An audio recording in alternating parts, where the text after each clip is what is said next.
Joining us tonight for the Pledge of Allegiance is Mr. Dylan Allocating, and I apologize. I didn't get to make it over to say hello to you before the meeting started. So Mr. Allocating is a proud Schumacher Tiger.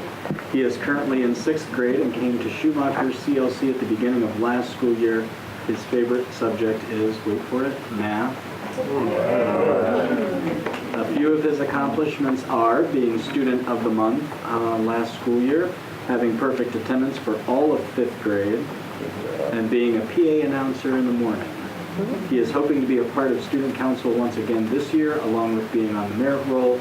By being in 6th grade, he wants to show leadership qualities and have a productive school year ahead.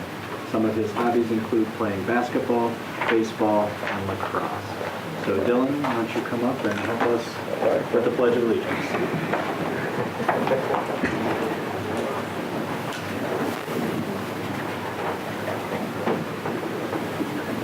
Pledge allegiance to the flag of the United States of America and to the republic for which it stands, one nation, under God, indivisible, with liberty and justice for all.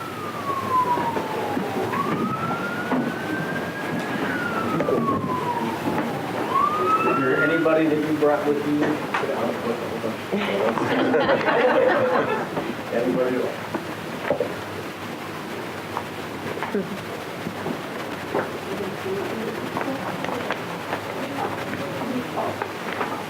Would you like to let us know who you brought with you today? Today I brought my parents and my grandpa and my special education person.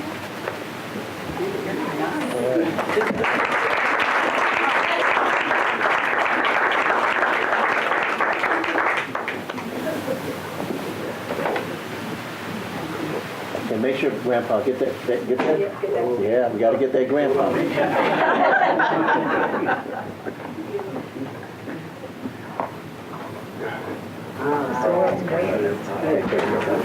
Thank you, Dylan.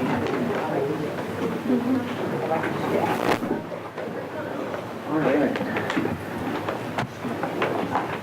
And as I'm sure you're a busy student, you are more than welcome to stay and listen to us conduct business, or you are free to leave anytime that you choose. With that, we are going to open it up to our board members for community and school reflections. Would anyone like to start?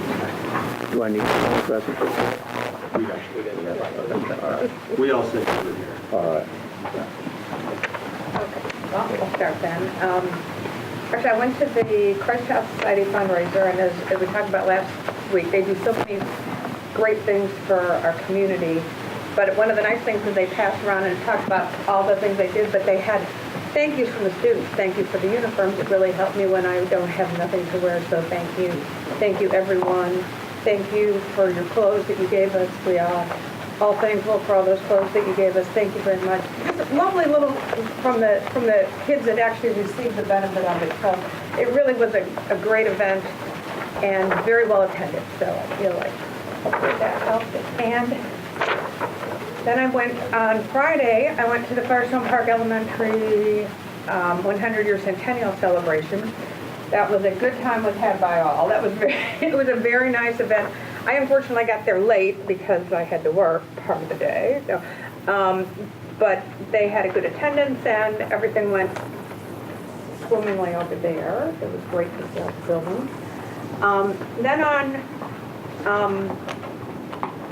October 3rd, I attended the 13 Messages from Milo at Glover with Mrs. Rich, and Mr. Milo just did such a fabulous presentation, and the kids were so excited about it. They just loved it. I mean, there was, and I think one of the things that they're starting, and I give them credit over there at Glover, they're trying to do things to get the community and the family involved, and they're actually starting a family book club. And the first book being Mr. Milo's It's Not About Me, which is really the crux of it. It's not about me. It's about what you can do. And his messages are fabulous. I give Dana Davis and her team credit because Dana went and received a grant to be able to bring him in. But he comes in, he works with one with the teachers, then he works with the students, and then he works with a combination thereof, I think. The families. And then the families, and he really, he does a great presentation, and he's learned the lesson. I think he realized at one point it was about him, he thought, and he realized that it's not about me, which is what got him to write the book. But it sends a great message to our students, and you could see the kids when they were coming in, they were running up and hugging. Just from the one or two times they'd seen him at the school already, they'd already developed such an understanding and working with them. So I just think it's a great program, and I give kudos to the school for what they did to bring him in. Thank you. Thank you, Mrs. Rich. Anything else I missed? Okay. Thank you for being there. And then on the 4th, Reverend Work and I attended the OSBA Northeast Regional Conference, and we're going to talk about that more at our next meeting. We've got some things to present. And then on the 5th, the Project Grad 11th Annual Achieving Dreams Celebration, where we honored Superintendent James, and it was just, Project Grad always puts on a great event, and this was a very, very nice, well-attended event. They do wonderful things, and I'm excited that they've expanded, and now they're not only just Brookville, they're Brookville and North, right? So they're taking that program to a greater level, so good deal. Yeah. Thank you. Yeah. Again, to highlight some of the things that we've already been lifted up, I attended the Northeast Ohio OSBA's Northeast Regional Fall Conference, which is always a good conference and good fellowship, and a time to honor board members who served in an excellent manner. And then again, as was mentioned, we have some presentations that will be given at our next meeting, hopefully, for the outstanding work that we do as a district. I attended the Council on Urban School Districts, and along with several other board members, and we went to the St. Charles Parish, where we took a tour. And this is urban school districts, and I thought maybe we would be going to one of the urban schools to visit in New Orleans, but we went out to St. Charles Parish, shared there, saw some wonderful things, and it talked about one of the schools. The emphasis was the St. Charles Parish is a AAA school, academics, athletics, arts. And they have a satellite center, and the satellite center incorporated many of our career programs, similar to the ones that we're trying to do now, and things that we're going to be doing in the future. But it's all at one building. They only have 2 high schools, one on one side of the river, one on the other side of the river. They meet at the satellite center, and they go through a number of media presentations, health presentations, culinary arts, hospitality, and they share. All the students have an opportunity to rotate through that satellite center. Excellent athletic, Mr. Bellotti, excellent athletic facilities, weight room that was given by Ed Reed. Just excellent. So we need to find someone to do some of those things for us. But they had a robotics program, which I think we have an excellent robotics program. They had a good one too.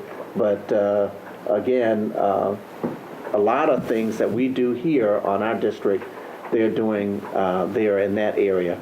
So it was a good tour, excellent presentation by the staff, and I think we enjoyed ourselves in that environment. The Cube has a number of resources, workshops, and many of us went to several different ones. We talked about, one was governance, and how we perceive ourselves in doing things that we need to do to operate effectively.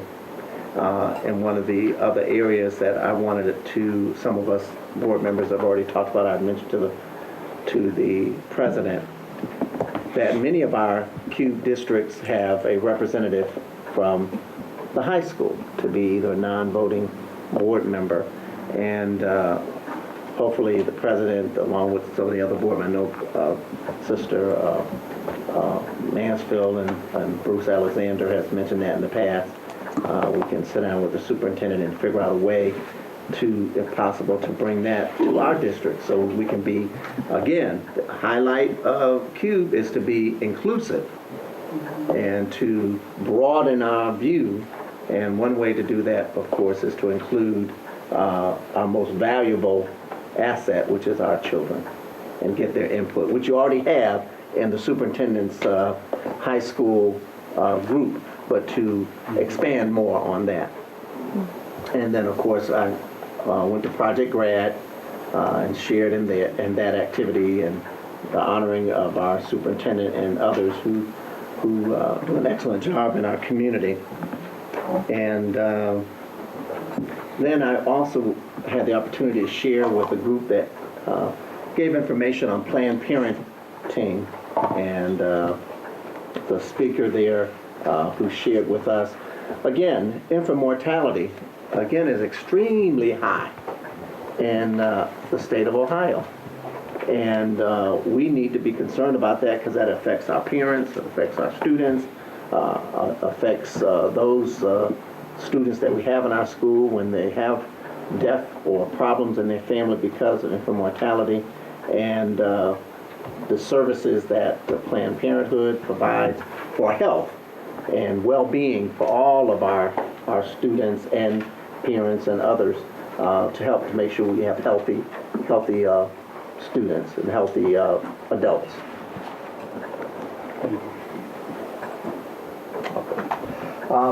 I want to talk a little bit more about the CUBE conference. I attended as well. This was the 50th anniversary of the CUBE conference, and I've said it before, I'll say it again, I probably learned more at this conference than any other professional development conference that I go to as a board member.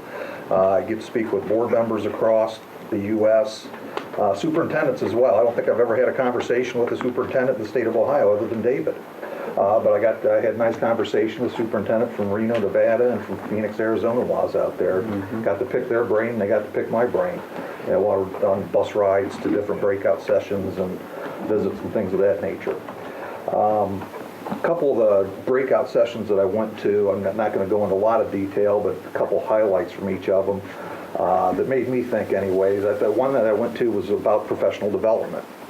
And we're having a little bit of discussion on that right now as far as, you know, what that might look like in the future and maybe an administration building or something like that. And a lot of this breakout session revolved around how professional development is sort of like what our classrooms of the 20th century looked like. A bunch of rows of desks and somebody out front talking about it. And they talked a lot about, you know, having teachers be 21st century learners as well. If we expect that from our children, maybe the teachers ought to. And they did a lot of talk about a research out of Stanford, I think it was, and how, you know, 4 hours gets too long, too boring, pretty much like it would for a kid as well, and how maybe 20 or 30 minutes at a time is better for teachers and how they collaborate together.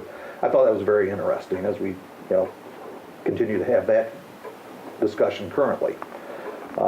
Another one I went to that was very eye-opening was about coding and how that's, you know, an art. But what was eye-opening about it was there were so many board members in that breakout session that had never held a tablet. I thought that was interesting. We had a discussion a little bit ago. We all sit here with tablets and computers and, you know, we're knowledgeable of technology, but they passed out an iPad to everybody in that room and started doing a little coding exercise, and there were board members that weren't comfortable with it. So if you have board members that aren't comfortable with it, how many people in the community aren't comfortable with it? You know, we talked about going one-to-one here in Akron with our computers, but when that goes home, how foreign is that to the parents that are at home with the kids bringing that? And just, you know, a little food for thought from that standpoint. It's something that stuck out in that session for me. And then we had the keynote speaker at the closing session, he was U.S. Secretary of Education under President Obama. He followed Arne Duncan. His name was John King. I never had heard him speak before, but it was very interesting. And this statement, this is paraphrasing what he said, probably hit me more than anything else as we had a discussion of what to do with kids that come bring baggage out of home and bring it into the classroom. he made a statement somewhat to the effect that, when a child struggles with math, we don't automatically exclude him or her from the math class. So why, when a student struggles with social situations, do we try to exclude him or her from social learning environment? Kicking a kid out of class, or expelling, or things of that nature. And I'm somebody that does not agree with suspension, especially out of school. It doesn't do anything for kids. And I thought that was very poignant and hitting for me. So it was a very good conference once again. Thank you. I have a couple things that have been covered already. I did get to attend the Love Akron breakfast. There were two incredible speakers for that. There was two gentlemen, and one had been a police officer, and he had knowingly wrongly convicted a man, and one was white and one was black, and it was a story about forgiveness, and it was a story about working together, and it was incredibly inspirational. I actually bought the book, and I'm reading through it right now. It's been fantastic. So kudos to that organization for bringing that in at such an important time in our country for us to be having those conversations, and it was an amazing experience. Also attended the CUBE conference, went on the site visit, had much of the same reaction that Reverend Walker did, wishing that we could see an urban district in Louisiana versus much more of a suburban district. Their finances are completely different than ours, surrounded by petroleum and chemical companies that finance each of their schools, and so talk about a gold standard. But it was lovely to get to see some of their programs. Honestly, seeing their career center was wonderful, but I can't wait till we can bring CUBE here, because we're going to knock their socks off compared to the limited access compared to the 100% access our kids are going to have. So, I just kept talking about to people I was riding on the bus with was, have you heard of Ford NGL? Have you heard of College and Career Academies? Did you go to Nashville? Well, wait till you go to Akron. So that was amazing. I also want to give kudos to Mr. Alexander for his foresight in putting us truly on the edge, the cutting edge of having high standards for equity. Somehow, we didn't plan it this way, but I was not in a single session with anyone else at the table. We managed to somehow pick so that we really covered the conference well without even trying. But several of them that I attended, we are so far ahead. We have so many people who are just starting conversations that we had years ago, thanks to Mr. Alexander bringing that back from CUBE and the leadership of the superintendent and just our plans in our district. Not that we're there, not that we're 100%, but we are so far ahead of those that I sat in sessions with, and they were incredibly impressed. Then all I had to do is mention Bruce, and they're like, "Oh, of course you are." And let's see. Next when we were back on the table, I understand we had quite a few conversations in our schools, even and thanks to the Akron Community Foundation for those conversations. It was wonderful that they allowed us to have different accommodations as we needed to because of testing and days off and things like that. But just an amazing event to be able to know that conversations were going on all over the city. I think they had over 6,000 participants, and I don't know if that includes those under 18. I don't know if they were counted in that 6,000. Also attended Project Grad, and then last but certainly not least, because it had again such an impact on me, was I did get to go to Memphis this weekend at Firestone High School. Now, not to disparage any other theater company, but I did see a touring company of this a few years back when they came to E.J. Thomas. And honestly, when I first heard that Firestone was doing Memphis, I was like, oh, just did not like that show. I thought it was the most unremarkable piece of theater, uninspired thing I'd ever seen. So I don't know if that was just a bad day when I saw it at EJ, but the difference that it made when I saw our kids do it this weekend, there was so much heart put into this production. it was so poignant and so telling of our times. I think when I saw it was probably 4 years ago or so, it seemed like a quaint little historical piece. And now it seems so much like real life. And I think our kids really took that to heart. They really embodied the times that they were talking about, and they embodied what they truly experienced. And it was one of the best productions I've ever seen at Firestone, which I've been watching production at Firestone for at least 10 years of their 20 years as an art school. So kudos to Mr. Zimmerman and to all of the cast, because they really changed my entire opinion of that show, for one, and had me in tears most of the production. So thanks for that. And Mrs. Mansfield mentioned Memphis, and it's funny you said that, because I was at home and I got a supervisor from juvenile court to text me and said this play is outstanding, and talked about the students and how well the students were at the play. So I wish I would have been there to see that, because when you get someone else to text you and say, hey, telling you kudos, no, it's not kudos to us, it's kudos for the kids. So I want to thank them. I also went to a couple events as well as like other board members. Project Grad, which is always a good event.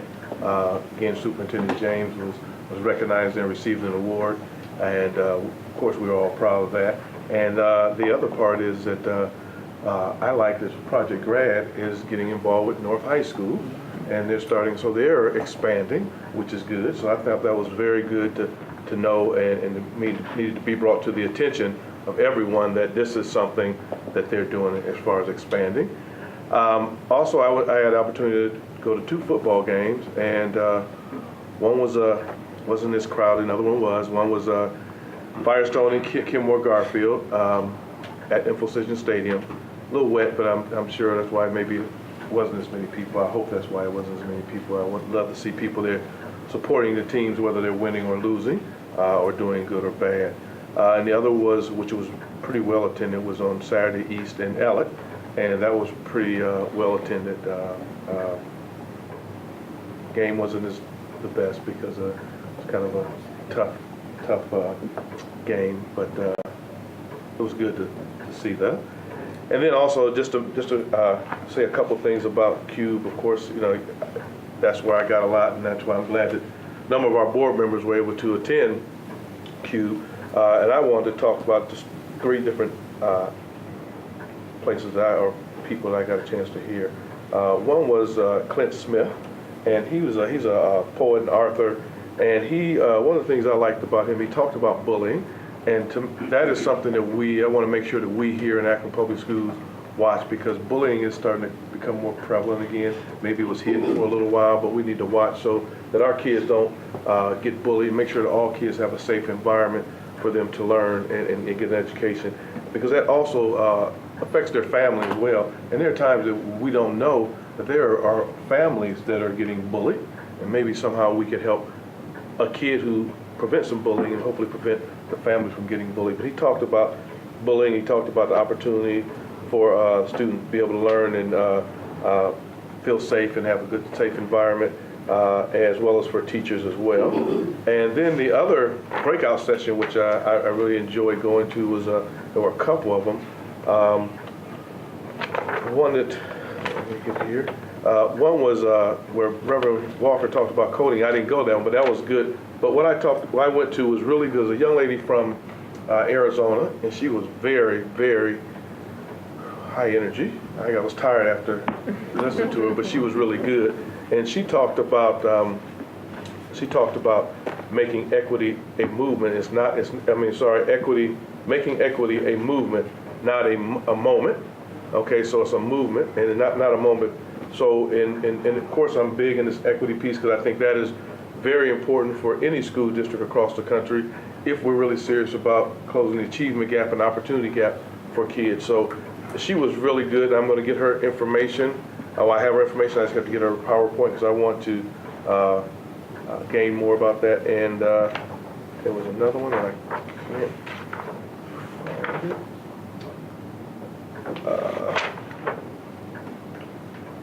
Well, anyhow, it was a very good conference. There were a lot of things that were going on at CUBE, and just like Mr. Miller stated, that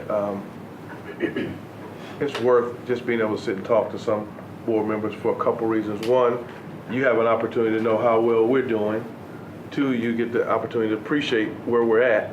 And then three, that we're not on one of those boards because there's so much that's not going on well, and that we are doing well here in Mr. James and his cabinet and his administration, that they're doing a good job, and I want to continue to see us move forward and be at the top. Like we say, we want to be the top in the state of Ohio, then the top in the state.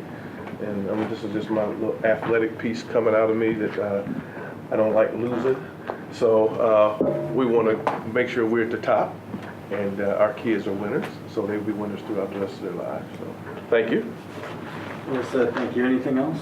Yes, I just want to highlight again, as Mr. Alexander had mentioned, from the beginning of the CUBE, the gentleman spoke in a very poetic spoken word tone, which was excellent, very nicely done. He passed out a book, I think I saw you added in there, that each registrant received.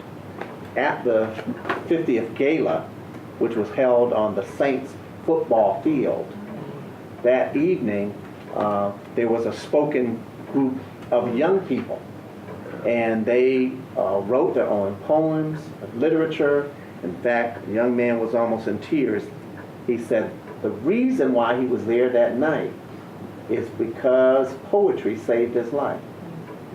Hearing the spoken word, being able to speak what was happening to him, saved his life. He joined that group of young people, and there are several groups, something lit, I can't remember the name, Spot Lit or something, but it's a national group of young people, and they write their own literature, their spoken word, poetry, and it has saved the lives of some of these young people. Just like athletics, this form of art was able to energize these young people. So now they're very productive in going around sharing that, encouraging other people to share in that. So it's not only athletics and academic, but it's also the arts, which we have in our district as well.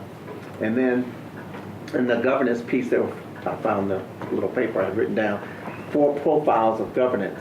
You could either have executive governance, that's when the superintendent tells us what we need to do, but we don't do anything. We just follow what the superintendent has to say. We have governance by default, whatever goes, goes. Or we have shared governance, which I think we do. We share among each other and share our ideas and input. Or we have governance by fiat. So those are 4 profiles or forms of governance.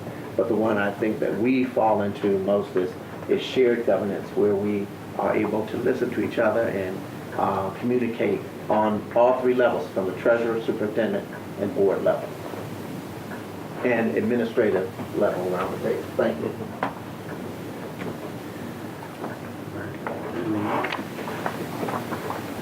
All right, I was going to come up with something funny to say about the government by fiat, but I couldn't.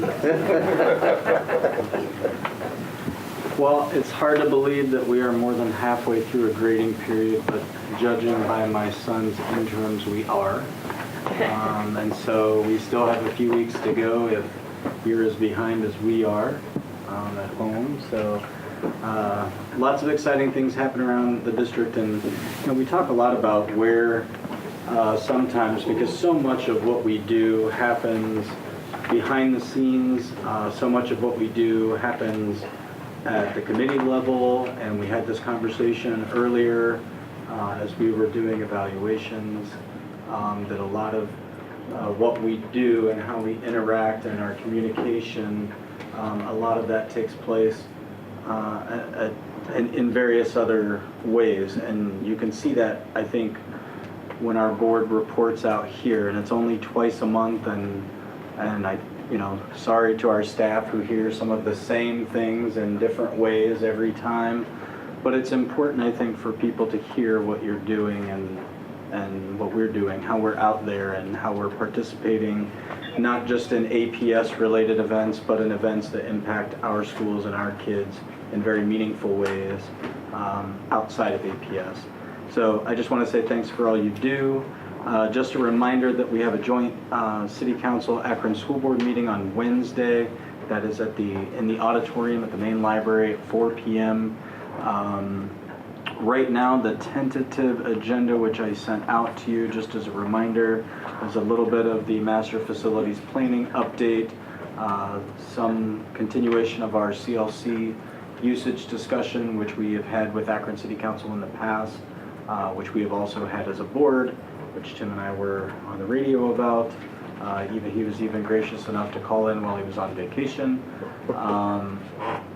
And some information on college and career academies as an update. So those are really the three topics from our side. If you need anything or have any questions ahead of Wednesday afternoon, please feel free to reach out and let me know. And we've had this discussion before, and I want to say thank you to Mrs.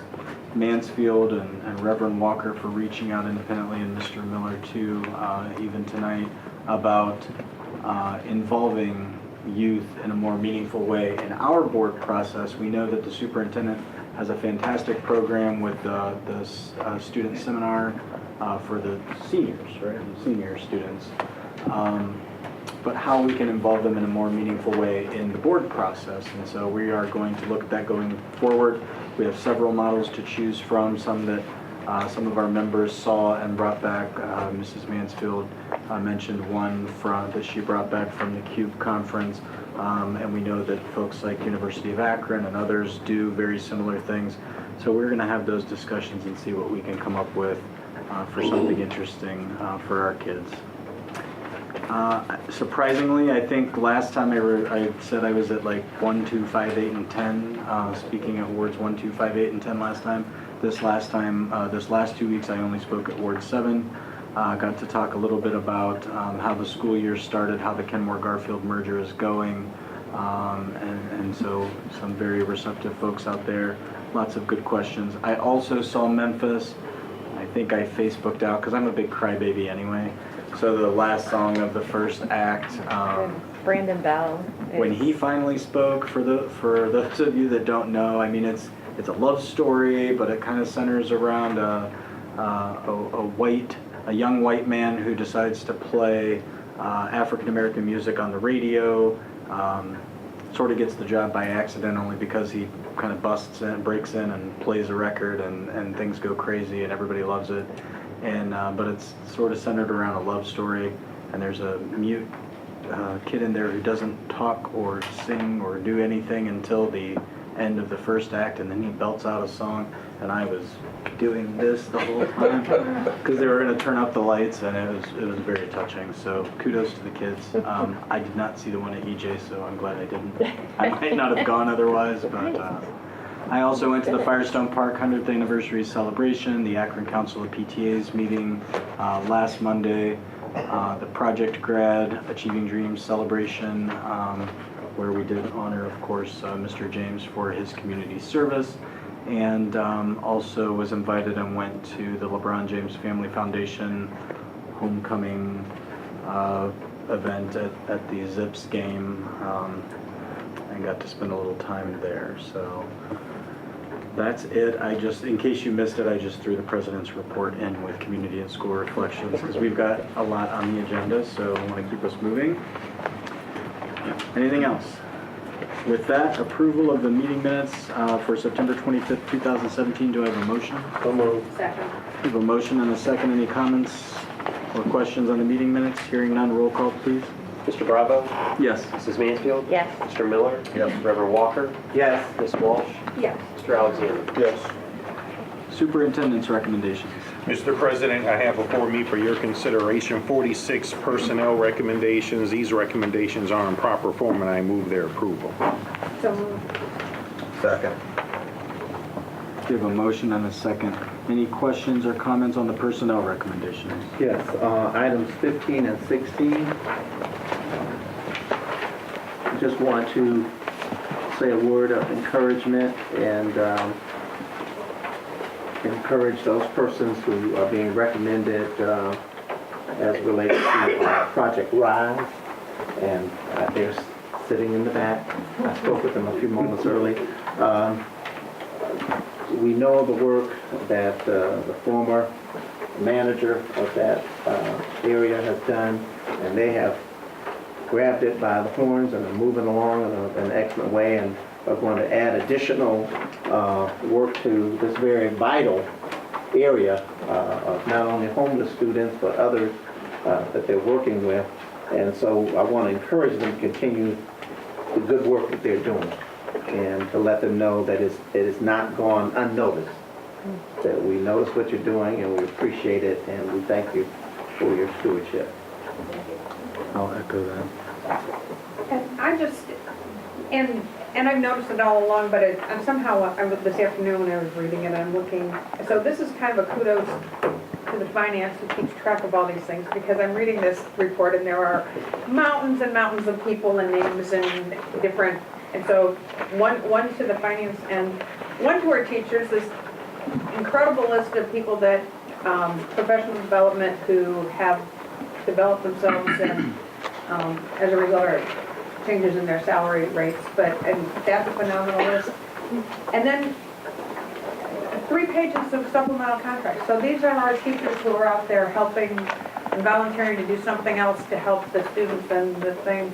Granted, we're paying, but when you look at the whole thing, this is an accounting nightmare. It's but it's a huge testimony to the teachers that they're willing to go out and do these things to help the students. So I just think it's very impressive.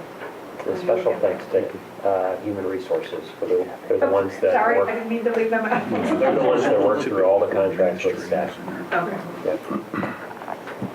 Any other questions or comments on personnel? All right, hearing none, roll call, please. Mrs. Mansfield? Yes, abstaining from items 42 and 43. Mr. Miller? Yes. Reverend Walker? Yes, abstaining from items 44 and 45. Ms. Walsh? Yes, abstaining from number 46. Mr. Alexander? Yes, abstaining from items 39 and 40. Mr. Bravo? Yes, abstaining from item 41. Thank you. Next, Mr. President, I have before me for your consideration 2 motions and 5 resolutions on the consent agenda. These recommendations are in proper form, and I move their approval. So moved. Second.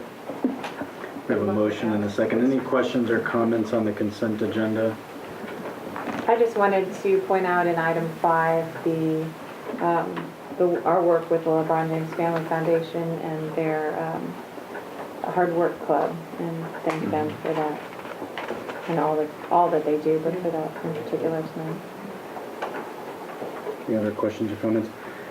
I'd like to just point out in item number 7, that's one that is for approval tonight, contingent on approval tomorrow at Joint Board of Review. So for those of you who are part of Joint Board of Review, you had your meeting tonight, you have a meeting tomorrow, you have a meeting on Wednesday. So at the meeting tomorrow, we'll approve that. That is for extra work or for extra cost incurred at Harris Jackson. If you have any questions, see a member of JBR or talk to Ryan. But that $390,000 will be split as it is with the state, as has been done before. But there are still ongoing discussions on that. Well, it should be eventually recouped through bonding as well. Correct. Is that correct? Yeah, a couple of points to note here. The original claim started at over $500,000. It's been negotiated back to $390,000. Again, as Board President mentioned, it's a split between the state and local. And then one of the final settlements we'll go through is the general trades contractor, of which our intent is to make Akron whole. Any other questions or comments? Hearing none, roll call, please. Mr. Miller? Yes. Reverend Walker? Yes. Ms. Walsh? Yes. Mr. Alexander? Yes. Mr. Bravo? Yes. Mrs. Mansfield? Yes.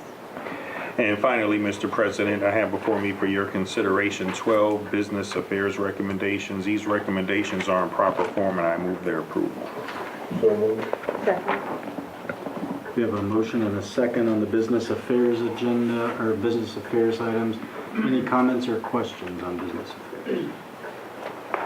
Other than we're going to chastise Kathy for number 2. Yes, that's right.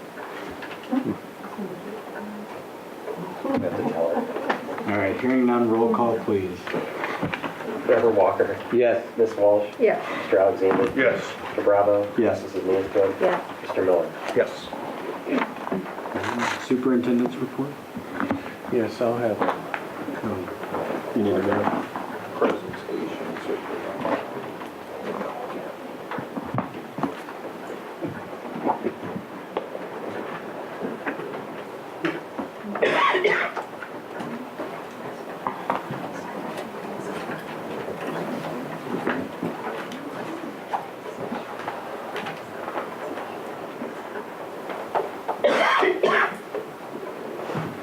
At the last board meeting, I provided a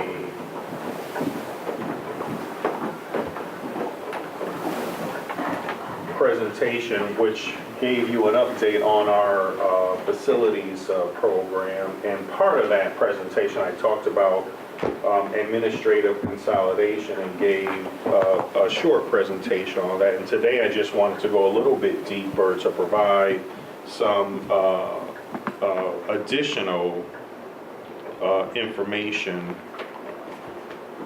about that.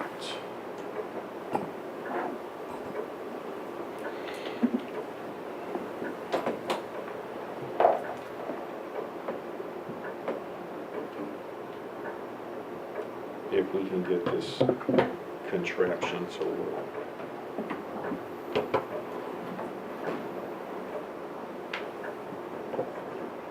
Oh, that's why you're here. Expert. Okay. Trying to get to the next. That'll disconnect that.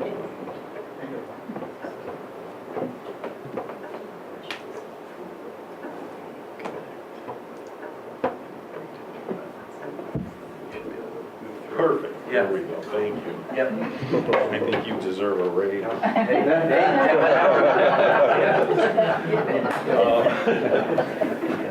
So some of the goals and objectives about how we need to approach our administrative facilities is really, in conversations with the board and with staff, is to really provide a one-stop shop for not just our parents and our students, but our staff as well.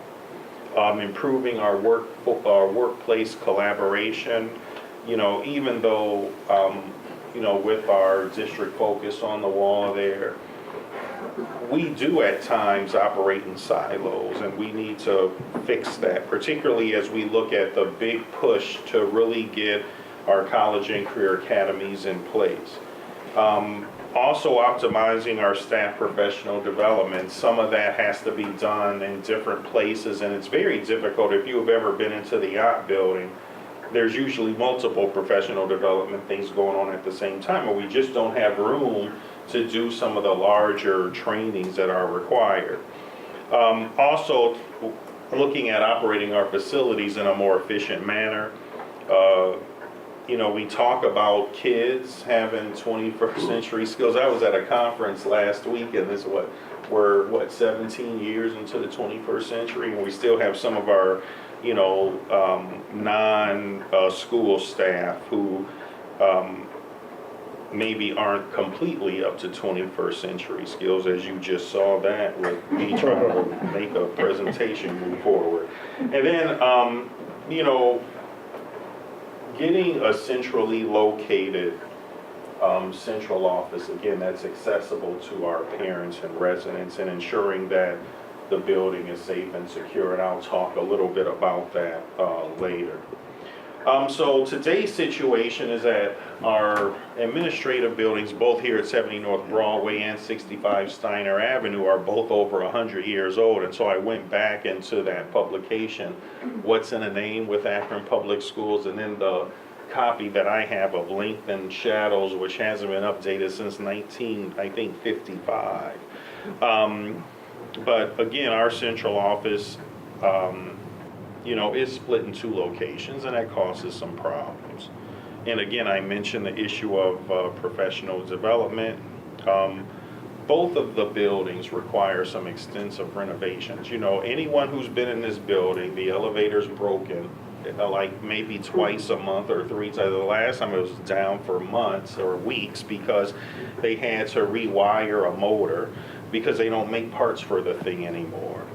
The windows here, like the windows in my office, all have locks on them, so I can't jump out the window. But they're in the winter or when there's storms, you can hear them blowing in. And these were, I've been here 25 years, and I remember we got them from some company in Europe, and they never worked right when we got them in the first place. Then you have to look at our roof. There are cases, there's a leak in the corner of my office. And we've had issues in this room one time at a board meeting when a ceiling tile fell. There are some issues, with ADA compliance. I mean, we do have an elevator just at this building in the yacht, and we have some ramps, but there are still issues. If you go to Mark Williamson's office and you have a wheelchair, you can't get in his office because there are stairs and there's no ramp. And so co-locating these buildings across about 95,000 square feet.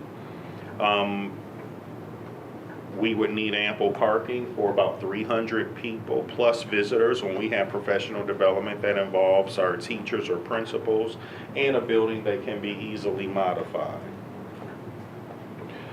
So getting back to some of the history, Bowen School, which was here, and I know there's a long history. It served as home to Wesley Temple back in the day, but in 1939, I wasn't even born then, it became the administration building.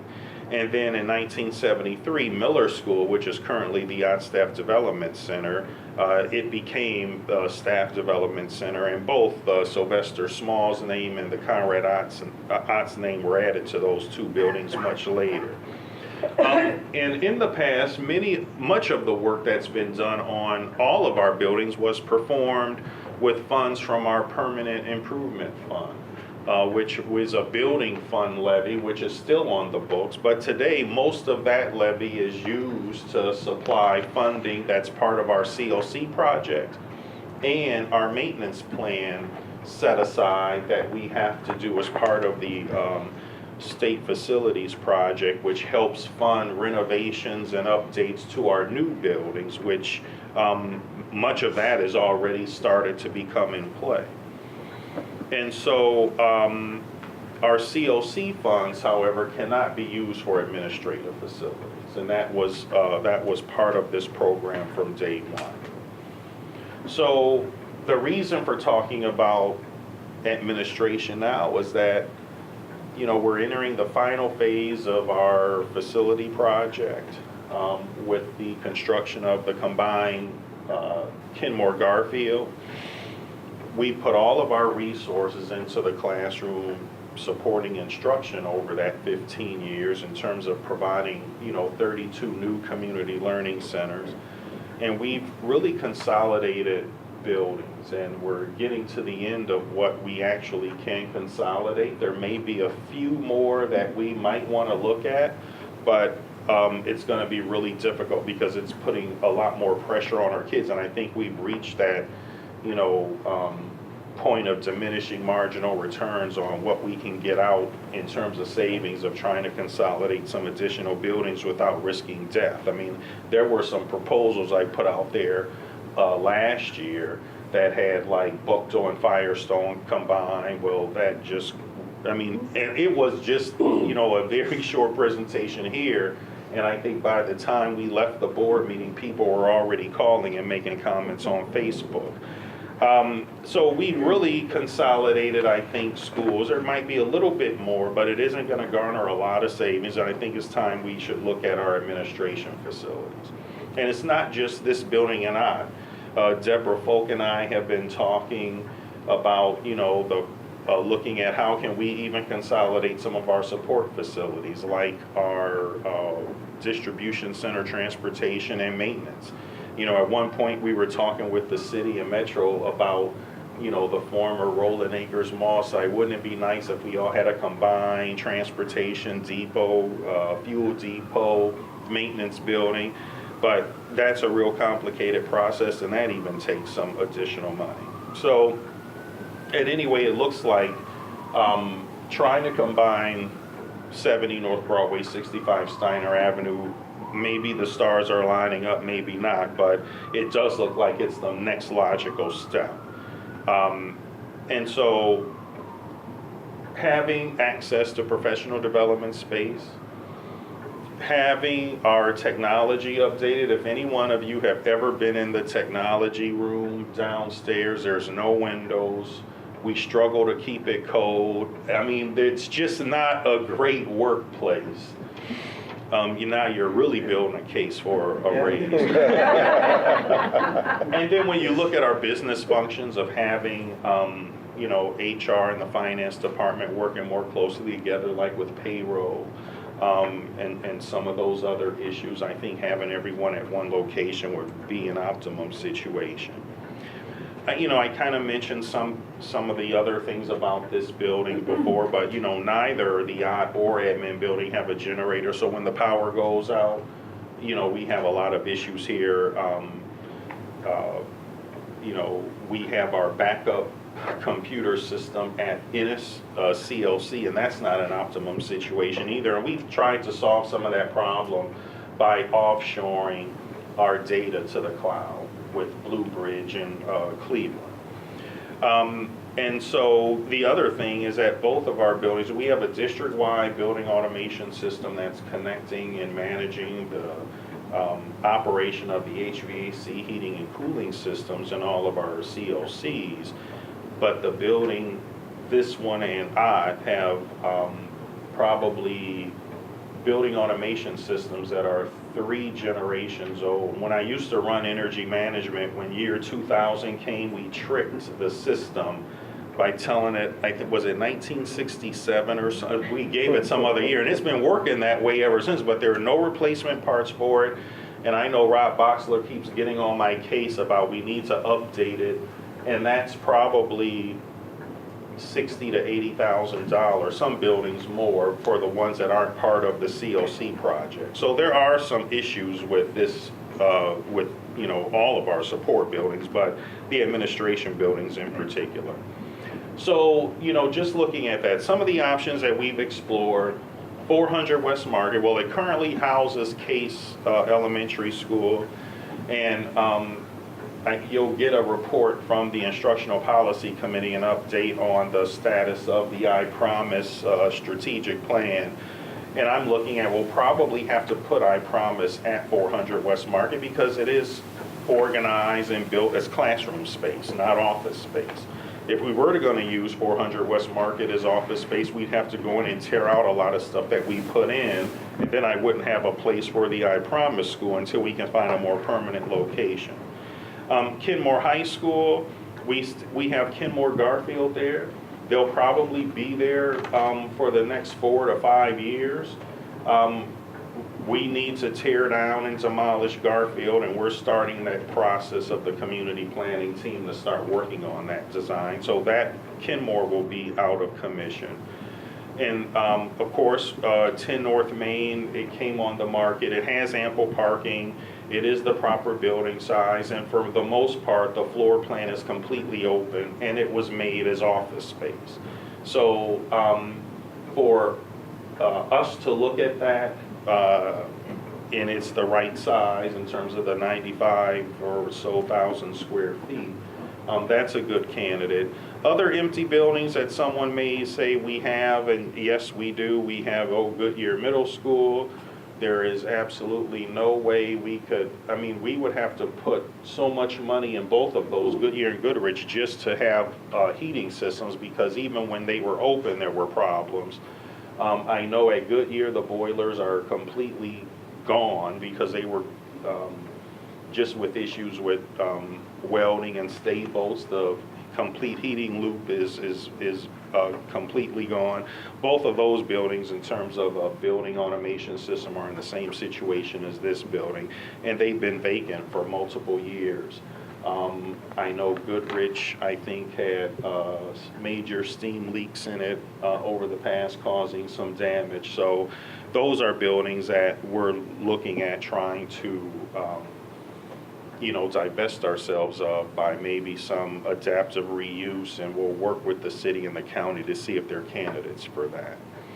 Again, empty buildings like that require extensive renovations. So, in my mind, the opportunity at 10 North Main is that it's currently for sale. It is the right size. We may be able to pay for it through cost savings by the consolidation of 2 buildings into one, and we could avoid some major upcoming maintenance costs. I think at an upcoming meeting, we'll go further into detail on the finances for that. We would definitely have to work with the city and county on this. And one of the considerations is not to leave us with additional vacant buildings. So if we did purchase the building and figured out a way to consolidate, what would happen to this building? Many of you know we've already had interest in people wanting to use this building for an adaptive reuse into housing, either apartments or condominiums. Several years ago, when University Park Alliance was up and running, I had a meeting with 2 developers who came in and were walking through the business and said, wow, this would make great, adaptive reuse. One reason is because it would be eligible, we think, for historic tax credits because of the district we're in, the age of this building. The other issue with this building is when you look next door at the Sojourner Truth building, the county has had trouble getting it sold or leased, and I think the main reason is because there's no parking adjacent to it. And all of us know that when they did have operations in there, the folks parked across the street, and they would have to walk down and around. So I think the city and the county would be interested in working out something to acquire this site eventually. And the other thing is that we have to save money in the long run, no matter what we do. And I think that is the big opportunity for us here. Instead of operating 2 buildings, we could operate 1. We are investigating the potential for, some possible grants that might be out there to help us maybe with making the building more efficient so the utilities are lower. The current data on their utilities, it's higher than ours, but they operate 24/7. So there are always people in that, when it was fully staffed, it was open 24 hours a day because people, they were doing with health claims from across the country for the current company leasing the building. So we've looked at it just in terms on a BTU usage, and so our BTU usage is much lower than what they have over there, even though it would be 2 buildings combined into 1. So that's where we are, just with, some of the conditions, some of the things that we need to consider in terms of avoiding costs for this building and the yacht building moving forward. I know one estimate that I think I had in the last presentation 2 weeks ago, looking at a minimum of about $5 million just for upgrades. If that elevator's replaced, I remember when we had our school architects fully staffed, there was a project proposal to do a whole new tower in the back of this building to replace the elevator because it has been a problem for quite some time. Even when it works, it doesn't stop exactly on the floor where you're going to go, and that provides a tripping hazard. The roof, and then this building is on city steam, which has its drawbacks as well when there's a steam outage, and then there's no heat in this building in the winter time. So, opening it up for any questions or discussion points. As we do that, I just want to say something that we've said before to here, which really is that we cannot continue to ask our schools to make sacrifices without asking our administration to make the same sacrifices. We passed a levy in 2012. We promised the public as we went out that we would be fiscally responsible. We have made significant changes over the last 6 years that I've been on the board in terms of consolidating our footprint. Not all of those decisions have been pleasant. I mean, my first year on the board, I swear one of the first votes was Essex, Barrett, and Rankin, and they have not gotten any more comfortable since. But we cannot consolidate our way to prosperity either, at least in terms of our school buildings. So at some point we have to look beyond the school buildings. We have to look at the administration buildings as well. We're operating 2 when we should be operating 1. And we have to find other ways to balance the attendance that we have in our buildings elsewhere. So for my money, that's important to me, as well as it being not only paying for itself, but perhaps being a cost saving. What kind of questions do we have for the superintendent? Pretty much took the words out of my mouth, so that's where I was going. I guess the only question, and I've asked it before, is the personnel. And what are we going to do with the personnel from both the buildings? And have we thought about that? So that we're going to, it's not something we're just going to be, putting people out of a job. This is something that we think is going to happen rather quickly or within a short period of time, so we can meet obligations on their part and look at what we want to do. So have we looked at a plan dealing with our personnel and so that we can be good stewards of their lives as well? I mean, the thing about combining into one building, there will be some staff that we won't need because it won't require it. And then also, we have to take a hard look at some of the things that we're doing internally that really aren't critical to our mission of, focusing on what happens in a classroom. And many of our private sector friends have gotten, over the years as a school district, we provided so much and continue to do provide a lot. But some of those things, can disrupt our focus on the kids and what's happening in the classroom with their education. And those are some things that we're going to have to look at. There will be personnel reductions, I believe, in terms of consolidating, because once we're in one location, we won't need the same number of people. With those staff that, if there's, I hope there's not too many staff that are on that end of possibly having a job, is there some way that we could kind of help align them into possibly some other jobs within the district, if that's a possibility? I think a lot of that will depend on, retirements. None of us here is getting any younger, unfortunately. And so there will be a lot, I think, more people as they age up will be looking at the retirement. So those are some of the things that I'll be working with HR and the finance department for, particularly as we look at how departments in the 2 buildings can be aligned in a new location, no matter where it is. And, when you're looking at taking different departments and aligning them differently, you may not have the need for as many account clerks or secretaries or even administrative staff. So those are some of the things that we have to look at. And I know we've had this discussion, and I don't know how to quantify it, but there will be people asking questions about, when you talk about efficiencies of combining 2 buildings together. Exactly what do you mean by that?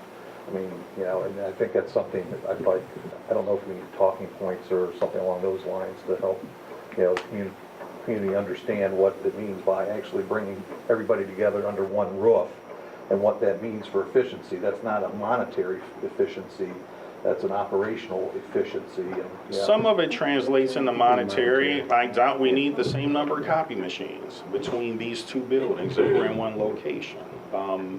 You know, there are lots of, we may not need the same amount of furniture.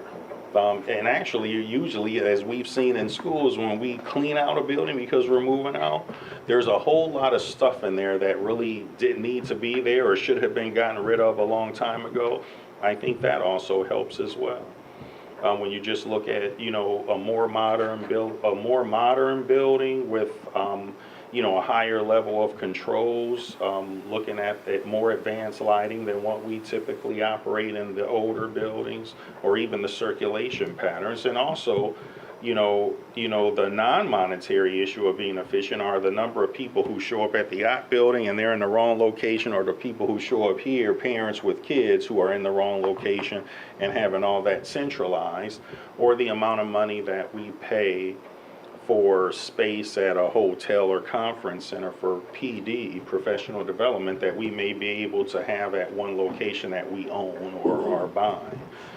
Those are some of the things that, you know, go into that, or just trying to get all of us to, you know, when I have, you know, senior staff and half of them are in the yacht building, you got to think of how much salary you have of just getting people's schedules coordinated in one building. It's easy to walk or go up the elevator to one floor and meet with people, you know, a lot more informally than, you know, calling a secretary to schedule a meeting. Because I'm telling you, it happens in this building. You know, it's like a revolve. Ask Marilyn. There's always somebody who's, you know, sneaks by her to come in the office. Well, I'd just be able to do that to Mary or Mark or, you know, or Karen. I think that's a good point. I mean, just for the parents that have to come, I know, you know, there's different services in this building for parents and students, and different services in the yacht building for parents and services. So, yeah. And I think even non-monetary things. Right.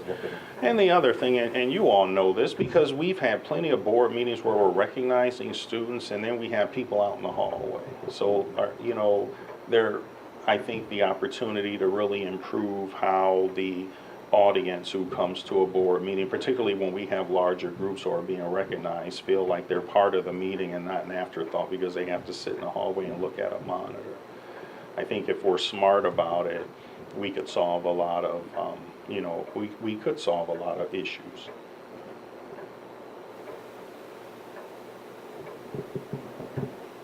Other questions?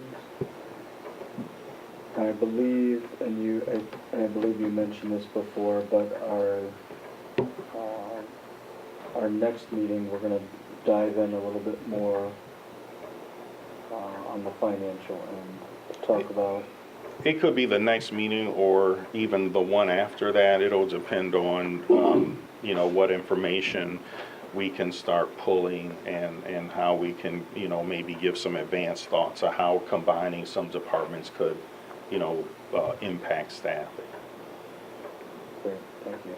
Any other last questions for the superintendent? Okay. All right, thank you. Thank you, we appreciate the update.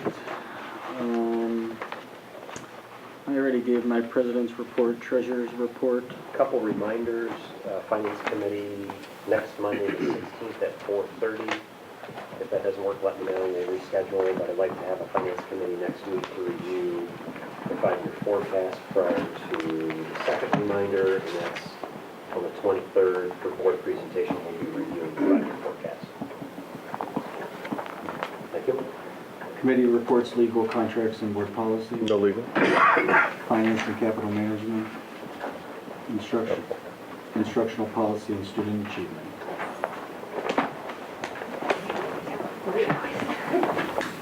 We're not legally open. So tonight, we have a few updates for you. You should be, at your place, you should have an update from Rachel Tecca regarding college and career academies. We want to highlight for everyone's attention 2 important upcoming meetings, because you may get these questions. Is that one out? I don't know that I don't think that one. Nope, we don't. All right, we will have that in just a moment. You may get some questions in the community, because I know that I've had quite a few, some 8th grade parents who are trying desperately to understand and make sure that they're keeping up on College and Career Academy. So on October 25th, there will be an 8th grade showcase event. This is already, should be on your calendars.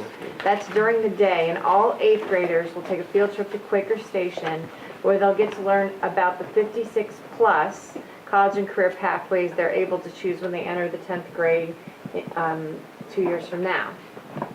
So we're wanting 8th graders to understand those pathways now so they can make informed decisions on what high school they want to go to next year. So just so you don't think we're letting the 8th graders just make the decision, the families of those 8th graders will be able to go to Quaker Station from 4 to 6 that night to also see those various pathways. Also, I know I've heard from several people who are saying that their particular 8th grade are having building level meetings as well with parents. So I would encourage people to attend those meetings. You're going to get a lot of your questions, and a lot of the questions that I'm seeing are actually in the frequently asked questions on our website, so don't hesitate to go there as well. Just a quick question. Yes. The 8th grade showcase on our calendar shows from 8 a.m. to 6 p.m. Mhm. If a board member is interested in going, is there a particular time that may be better than? The parents are going to be there in the evening, so it'll be open to families from 4 to 6. So if you want to go and see their particular presentation, see it so that you can see what the families are seeing. If you want to see it from the 8th graders' point of view, and maybe just come for half an hour during the daytime and see it as the kids are seeing it as well, I don't think that would be a bad idea. That's what I hope to do. And that's the same day as the state of the county. Right. So you'll be, if you were already going to it, you might Right. over be at the night center, so it would not be Just walk across the a street. far trip to hit that while you're out. Just go over for half an hour and just take a look with the students. They're having lunch there, and it's a whole day. They'll be there in 2 groups. Oh, in 2 groups? Okay. So, yeah, so maybe not at lunchtime, maybe not while it's during the state of the Before or county. after, but it might, should. And then, let's see, November 2nd, I just actually found my notes from last year. We're having the seniors to attend the Dream Day at the John S. Knight Center. This is a conference-style event to help seniors prepare to enroll in college, to enlist in the military, or to get employed directly out of college. Many colleges, military reps, and employers will be at the event to work with our seniors. So they are supposed to dress for success, come in, and it'll be a conference-style event for those seniors, and that's November 2nd. So again, it should be on your calendar if you want to drop in to see what's going on with that. Is that one on there? And an interesting thing that Ellen told us about with that is that some of these employers, it's not just a general college fair, they're supposed to actually have jobs available. These are people that have jobs ready and they need, so that these kids could actually be interviewed and have a possibility for a position coming right out of this job. So it's not your typical job fair where you might get in line and you get an application and then go to something else. And you go to something else and you go to something else. There should be something actually there for them. But the other one that we have for you tonight, we are very pleased to provide you a draft of the I Promise School Master Plan. So that you've got lots of reading before the next meeting. Which including the 6 tactical plans for you to review. We'll be holding our board retreat on October 16th to discuss the draft plan in detail with representatives from the planning team in attendance. Dr. McWilliams-Wood will also email all board members the master plan and tactical plans, because within these tactical plans, you'll see there are a lot of places where it has a link. There's lots of links and lots more detailed information within it, so that you'll be able to click on the links, pull up the supporting documents, and if you want to review those, you'll be able to. Your feedback as well as staff input will be brought back to the Instructional Policy Committee on October 20th, and the final master plan will then be presented to the full board on either October 23rd or November 6th, depending on how much feedback we get. Yeah. Anything else for any questions for instructional policy and student achievement? Great report as always. unfinished business? Any new business? Hearing none, we do have a need to recess into executive session. So pursuant to Ohio Revised Code 121.22G1, for the purpose of discussing the appointment, employment, dismissal, discipline, promotion, or compensation of a public employee or official of the school district. 121.22G2 to discuss the purchase or sale of property, and 121.22G3 to consult with legal counsel to discuss disputes involving the board and the district. I'm looking for a motion to recess into executive session. So moved. Second. A motion and a second. Any questions or comments before we do? Hearing none, roll call, please. Reverend Walker? Yes. Ms. Walsh? Yes. Mr. Alexander? Yes. Mr. Bravo? Yes. Mrs. Mansfield? Yes. Mr. Miller? Yes. All right.